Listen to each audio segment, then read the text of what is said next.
لله وحده والصلاة والسلام على من لا نبي بعده أما بعد فأعوذ بالله من الشيطان الرجيم بسم الله الرحمن الرحيم الرحمن علم القرآن قال الله تعالى اقرأ باسم ربك الذي خلق عن عثمان رضي الله تعالى عنه قال قال رسول الله صلى الله عليه وسلم خيركم من تعلم القرآن وعلمه সমস্ত প্রশংসা একমাত্র মহান আল্লাহ তাআলার জন্য যার অশেষ মেহেরবানিতে অত্র দিনী অনুষ্ঠানে আমরা উপস্থিত হতে পেরেছি এজন্য শুকরিয়া আদায় করি আলহামদুলিল্লাহ। অতঃপর দুরূদ আর সালাম প্রেরণ করছি আমাদের প্রাণ প্রিয় নবী হযরত মুহাম্মদ সাল্লাল্লাহু আলাইহি ওয়াসাল্লামের প্রতি। তাই সকলে বলি সাল্লাল্লাহু আলাইহি ওয়াসাল্লাম। অনুষ্ঠানের সম্মানিত সভাপতি জনাব হযরত মাওলানা মোহাম্মদ ইমরান হোসেন সাহেব, মুহতামিম মাত্র মাদ্রাসা এবং উপস্থিতি বিজ্ঞ পরিচালক মণ্ডলী সকলকে জানাই আমার পক্ষ থেকে আন্তরিক শুভেচ্ছা ও মোবারকবাদ।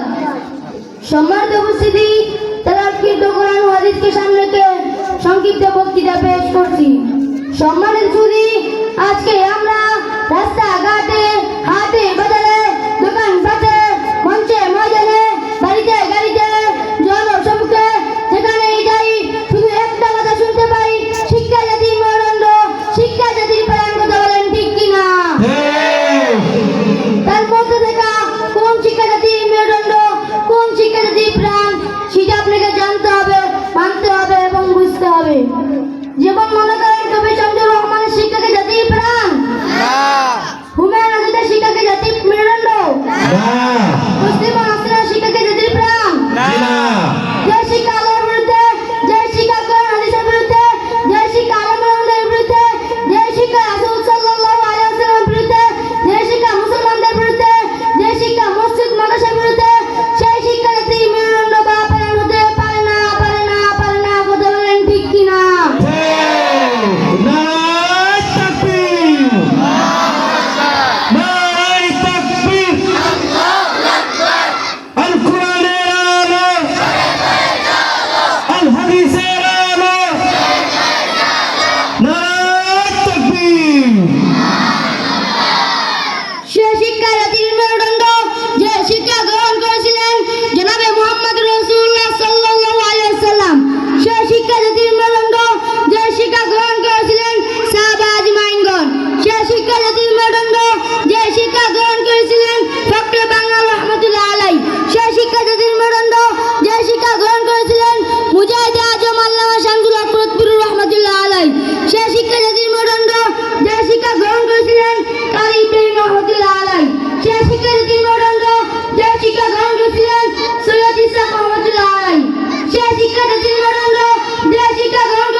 আল্লাহুম্মা আমিন। আসসালামু আলাইকুম ওয়া বারাকাতুহু।